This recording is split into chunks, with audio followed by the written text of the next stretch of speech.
There you go, and here's me face. So I have a soft spot, okay? Just off the bat, I have a soft spot for the original live-action 1990 Teenage Mutant Ninja Turtles.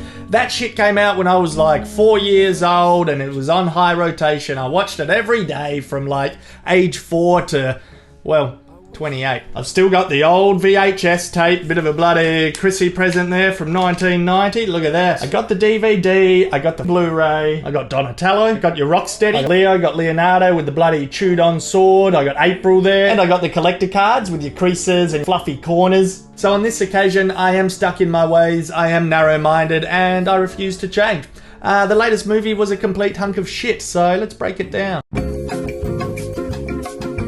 I thought Splinter was the most butchered character in this new version. Let's kick things off there. In the 1990 version, he was a proper, credible sensei. He had a strong backstory where he'd grown up as a little rat in Japan, mimicking his master Himoto Yoshi. He learnt the ways of ninja, he was immersed in it, and this made him a good teacher for the turtles, because he had wisdom, he had a heritage, and he knew what the f*** he was talking about. Whereas in this new version, bloody Splinter is just a lab rat, he's set free, and he learns the ways of ninja in a f***ing book. He's like a bloody con artist. He's like a hardcore hobbyist or some shit. He doesn't have proper credits as a ninja, and he just starts mucking around with the turtles. It's like they learnt their way of fighting just all through guesswork. The turtles characters, nah, I don't know why there was such beefcakes. Like, they're still meant to be teenagers. It's in the title, so I don't know. They were massive. They were ripped. Big units. Big units. I don't know if that's meant to represent teenagers these days, like bigger, faster, stronger.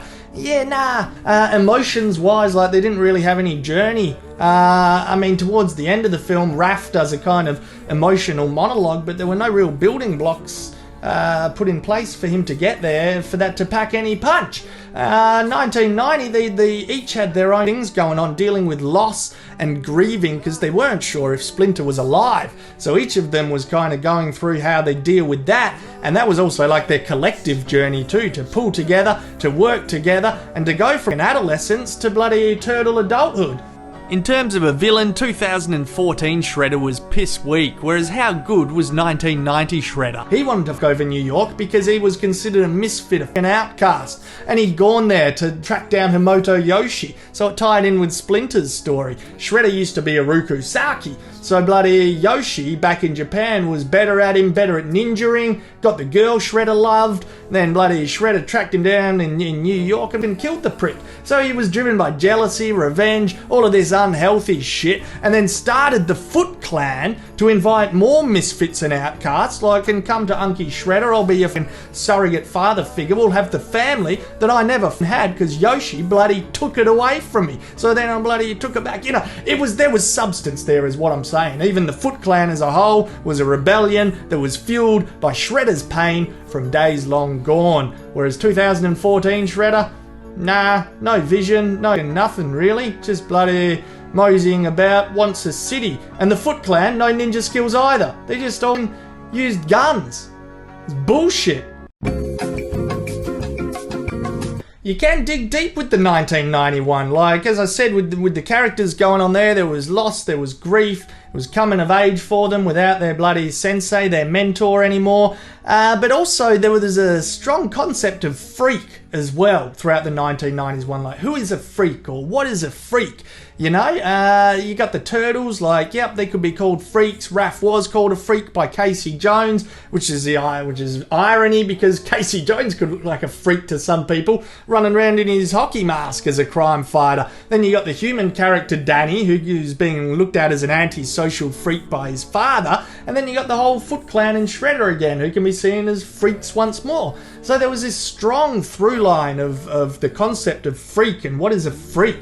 And I thought that was fantastic, because everyone can feel a bit like that when they're growing up. They can feel a bit alienated. So then it was really about finding your family, you know, finding your type of freaks and where you fit in. This 2014 version, what was it about? I don't know. I'm still in Struggle Forest with the bad guys plot. So, you know, like, Sax wanted to unleash a poison on the city, then sell everyone the cure and make a load of money. He's just pumping the poison from his building. You got that fucking big aerial shot, and it's like, oh, where's the poison coming from? It's coming from that building is where it's coming from. Arrested. Gone. If he just wanted to make billions of dollars as well, couldn't he just sell the shredder suit? That thing was fancy as. The government, the military would pay a load for that.